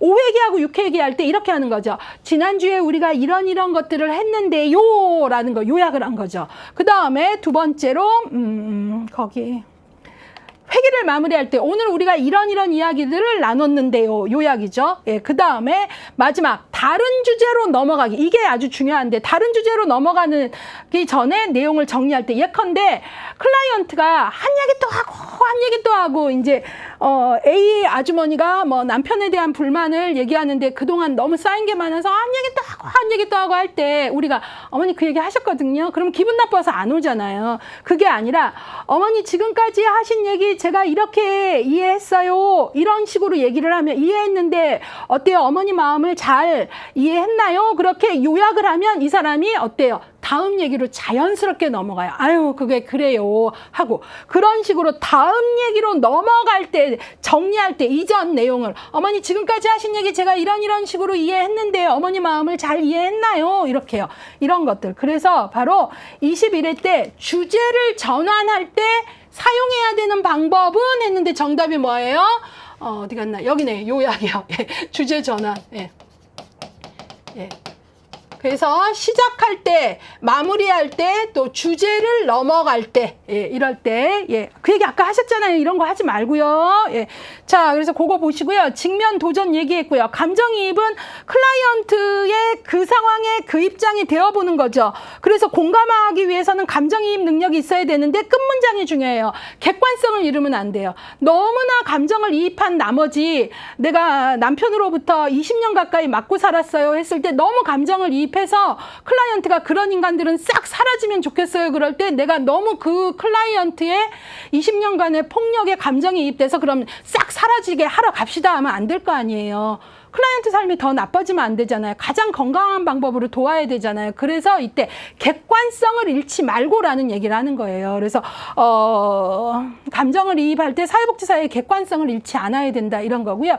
경청 관찰. 여기서 경청은 뭐 아까도 얘기했죠. 네, 적극적 경청, 공감적 경청. 관찰은 거기서 중요한 건 언어만이 아니라 비언어도 관찰해야 돼요. 비언어 아주 중요해요. 뭐예요? 비언어가 대표적인 게 마들랭귀지죠. 말할 때 눈짓, 손짓, 몸짓 이런 것들. 심지어 비언어는 공간도 차지해요. 지난주에 왔을 때에는 뭐 소파 세 자리가 있으면 뭐 맨 앞에 상담자랑 가까이 앉았는데 오늘은 저 끝에 앉아서 거리를 넓혔다. 이 뭔가 있는 거잖아요. 예, 이런 것들 관찰해야 된다는 거고요.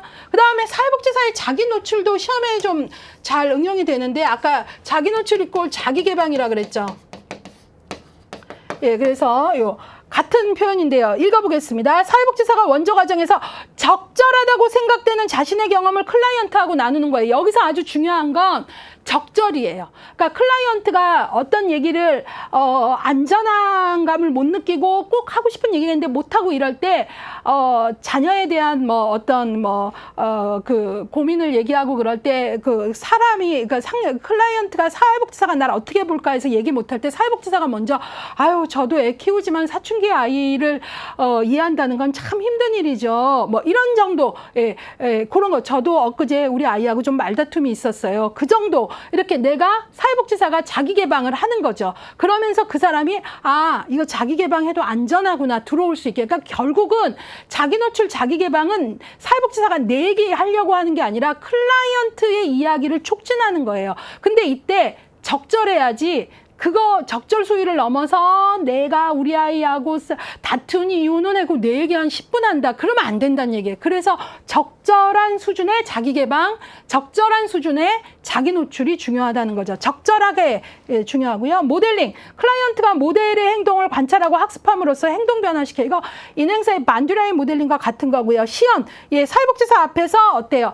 반복적으로 연습을 하는 거죠. 그래서 실제 상황 가서 잘할 수 있게. 그래서 시연은 반복적 연습이 중요한 거고요. 마지막으로 의뢰와 옹호는 이렇게 좀 묶어주세요. 이거는 둘 다 간접적 실천이에요.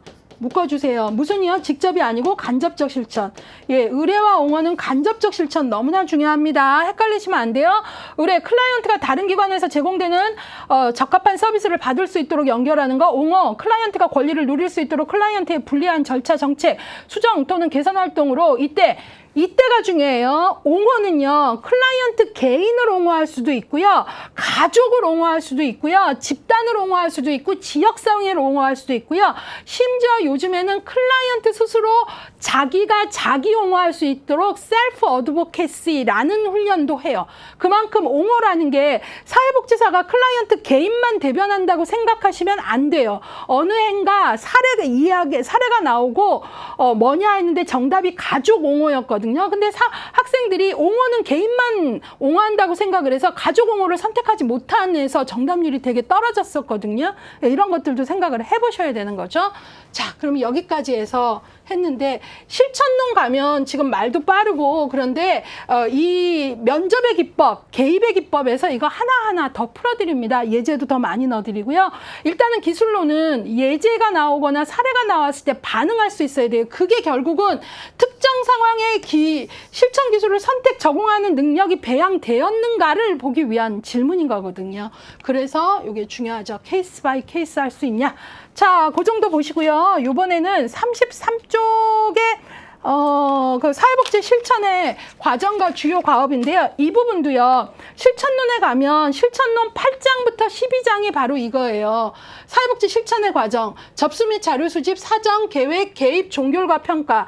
그래서 실천론 가면 8, 9, 10, 11, 12장이 이 얘기거든요. 근데 이게 기술론이잖아요. 기술론에서 말 그대로 실천 과정과 각 과정의 주요 과업을 알아야 되잖아요. 그리고 20일에 이 전체를 이해하는지에 관한 이제 문제들이 나오니까 여기 이렇게 정리를 해드린 거예요. 이 부분 제가 여러분 교재하고 똑같거든요. 거기 몇 쪽이에요? 34쪽까지 똑같습니다. 그래서 그건데 이렇게 조금 눈에 보기 좋게만 한 거예요. 내용은 같아요. 여기서 제가 강조하는 게 뭔가 보세요. 접수 및 자료 수집, 접수 인테이크 자료 수집인데요. 이때 바로 요 정도를 봐야 돼요. 실천론 가면 자세히 알려드려요. 접수 인테이크나 함은 바로 클라이언트의 문제를 확인하고 적격 여부를 판단한다. 이게 핵심이에요. 인테이크. 지금 클라이언트가 처음 와서 호소하는 그 문제를 우리 기관이 갖고 있는 서비스로 도움을 줄 수 있나 없나를 판단하는 거죠. 이걸 적격 여부를 판단한다. 적합성, 적격성 여부 판단.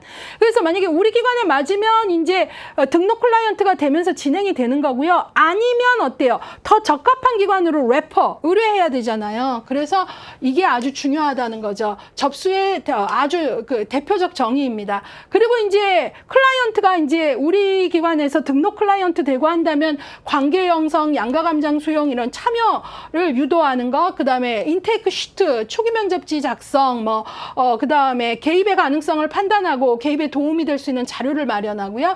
그 다음에 사정은 이제 여기서는 접수의 키워드를 알아야 되고 여기서는 사정, 어세스먼트. 이제는 우리가 진단이 아니라 사정이란 말을 쓴다 그랬잖아요. 그러면 사정이 뭔가 했는데 여기서 아주 중요한 건 문제 발견하고 그 다음에 문제 형성의 차이를 알아야 되는 거죠. 문제 발견, 접수 단계에서 클라이언트가 제시한 문제에 초점을 두면서 본질적인 문제를 살펴보는 것. 그러니까 어떤 경우에는 클라이언트가 접수 단계에 호소한 문제가 문제 발견하고 일치할 수 있고요. 어떤 경우는 일치하지 않을 수 있거든요. 그렇기 때문에 이제 그것들을 살펴보는 거고요. 그 다음에 문제 규정, 이게 이제 아주 사정에서 중요한 건데요. 문제 규정 혹은 문제 사정인데요. 문제 발견 및 정보 수집에 따라 전문적 시각에서 문제를 판단하는, 그러니까 사정은 문제를 판단해서는 안 된다 하면 틀려요. 사정은 클라이언트에 대해서 문제 발견하고 정보 수집한 걸 가지고 전문적 시각에서 판단하고 해석을 해야 돼요. 그래야 그 다음에 계획을 세울 거 아닙니까? 판단을 하는 단계예요. 예, 그래서 여기는 전문적 시각에서 판단하는 것. 그래서 여기 1단계에서 접수의 뜻을 아는 게 중요하다면 2단계에서는 문제 형성의 뜻을 아는 게 아주 중요하죠. 예, 그 다음에 이제 그걸 바탕으로 계획을 세울 때, 계획을 세운다 하면 목표를 설정하고 계약하는 거죠. 그래서 목표 설정은 표적 문제 선정하는 거. 표적 문제는 우리가 너무 많이 하지 않고 최대 3개 이상 잡지 않는다 이런 얘기 하고요. 목적 목표 설정하고요. 계약을 공식화해야죠. 계획 과정 및 내용 등에 대해서. 그 다음에 이제 우리가 뭐예요? 개입을 하죠. 문제를 해결하기 위한 구체적 변화 전략을 수립해야죠. 구체적으로 문제를 하기 위해서 어떤 변화 전략. 그래서 이제 바로 변화를 창출. A 상태의 클라이언트가 개입의 여러 회기를 통해서 변화, 낮은 자존감을 높은 자존감으로, 뭐 높은 우울감을 뭐 낮은 우울감으로, 뭐 이런 것들, 뭐 그다음에 가족의 적응력이나 응집력을 증진한다, 뭐 따위에 그렇게 변화를 창출하고, 그 다음에 개입에서 또 하나 중요한 건 지금 계획대로 잘 가고 있는가 모니터링 해야 돼요. 예. 그래서 점검이 들어가고 환류가 들어가는 거죠. 그래서 점검, 모니터링을 해야지 뭘 하죠? 수정할 건 없나? 새로운 변수가 생긴 건 없나? 보완할 건 없나? 이게 돼야 되는 거고요. 마지막으로 그렇게 해서 종결, 평가, 종결 시점이 종결 단계의 종결 시점 정하기, 종결에 대한 클라이언트의 반응 다루기. 클라이언트가 종결이 됐을 때는 성공적이지 않은 종결일 땐 감정 반응 더 있고요. 성공적이어도 아쉬움이라는 감정 반응이 있으니까 이런 것들. 그 다음에 사후 관리를 계획해야 되는데 이 사후 관리가 최근에 또 이 전체로도 문제가 나오지만 사후 관리만 또 아주 작은 문제가 나와요. 사후 관리를 우리가 팔로우업이라 그러거든요. 예, 그래서 사후 관리를 또 정확히 알아야 돼요. 그 얘기 잠깐 할게요. 맨 끝에 보시면 34쪽에 종결 시점 정하기, 종결에 대한 감정적 반응 다루기, 사후 관리를 계획했는데요. 거기에서 여기 줄 거야 돼. 사후 관리를 계획. 여러분, 사후 관리는 종결 단계에 구체적으로 계획하는 거지, 사후 관리는 계획이니까 계획 단계에 하지 않아요. 이거 시험에 나옵니다.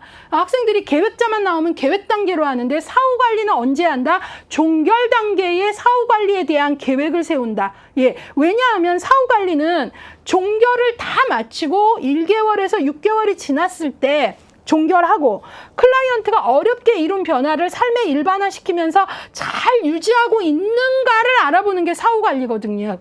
그렇기 때문에 사후 관리는 계획 단계에 하는 게 아니라 바로 종결 단계에 사후 관리를 계획한다. 이것도 나오면 잘 틀립니다. 아주 잘 틀려요. 계획이란 단어 때문에. 그 다음에 이제 마지막으로 개입의 효과, 효율성 둘 다 봐야죠. 예. 그래서 여기까지 해서 1장이 나왔고요. 기술로는 학생들이 1장이 좀 힘든 이유가 1장이라고는 하지만 사실은 실천론의 많은 면접론, 관계론 혹은 개입에 대한 여러 개입의 방법들을 전체적으로 꿰고 있으면서 문제를 풀어야 돼요. 그래서 학생들이 조금 버거울 수 있다는 걸 조금 알고 가셨으면 좋겠습니다. 대표 기출 문제 보도록 하겠습니다. 사회복지 실천 기술에 대한 거. 예, 그래서 이제 요 기술, 사회복지 실천 영역에서 이미 학습했던 개입 기법을 비롯해 개입 단계별 과업이나 클라이언트의 저항 어떻게 해야 하는지 등이 출제되곤 한다. 기술론에서는 주로 사례나 이런 것들하고 접목을 시켜서 높은 난이도의 문제가 출제되기도 한다라고 포커스 팁을 주고 있습니다. 자, 그러면 요 바로 전에 21회 문제 보도록 하겠습니다. 클라이언트와의 면접 중에 주제를 전환하기 위한 목적으로 사용하는 실천 기술. 주제를 전환하기 위한 1번 반영, 2번 요약, 3번 해석, 4번 직면, 5번 초점화. 정답은 뭐죠? 아까 했죠. 요약이었죠. 요약은 시작할 때 지난주에 우리가 이것을 또 마칠 때 오늘은 이렇게 했는데 클라이언트가 한 얘기 또 하고 또 이렇게 하거나 할 때 어때요?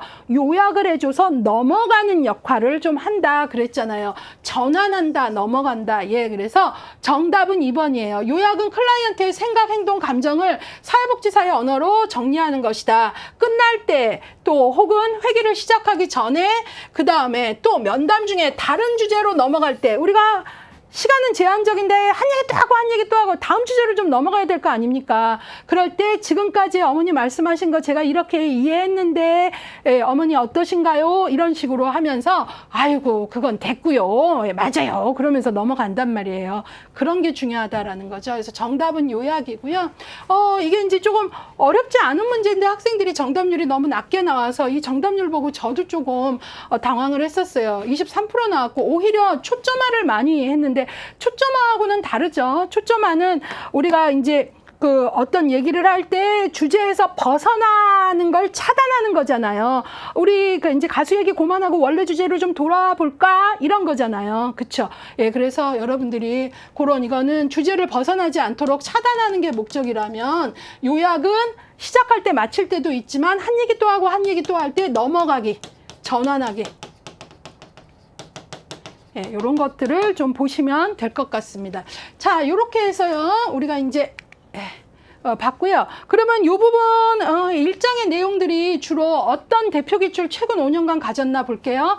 21회 다음 사례에서 사회복지사가 우선적으로 개입해야 되는 건 20회 다음 사례에 대한 초기 접근 방법으로 옳은 것은 19회 다음 예시에서 사회복지사가 활용한 실천 기술은 예. 그 다음에 이것도 결국은 사례죠. 가정폭력 피해 경험이 있는 사회복지사가 자기 노출을 고려하는 목적으로 옳은 것은 아까 자기 노출과 관련된 얘기했죠. 그 다음에 또 다음 사례에서 사회복지사의 개입 방법으로. 그러니까 결국은 여기 지금 최근 5년 봤는데 한 문제 빼고는 다 사례 적용을 했어요. 그 다음에 18회 때는 초기 면접의 준비로 적절하지 않은 것 이런 거 나왔거든요. 그러니까 이렇게 연관 기출을 통해서 이 챕터 공부 어떻게 해야 되지까지 알려주는 이런 구성을 갖고 있는 책은 나눔의 집 책밖에 없는 걸로 제가 알고 있거든요. 그래서 여러분들이 이런 데이터를 분석한 이런 활용도도 아시는 게 결국 수학 공부는 전략 있는 공부가 되어야 되니까요. 그런 것들 좀 생각해 보면서 준비하시면 좋겠습니다. 자, 여기 이제 조금 연속해서 장별 기출 문제 조금 풀어보는 거 권하고요. 그 다음에 기출해독에서 10년간의 기출문제 분석도 같이 열어보시기를 부탁드립니다.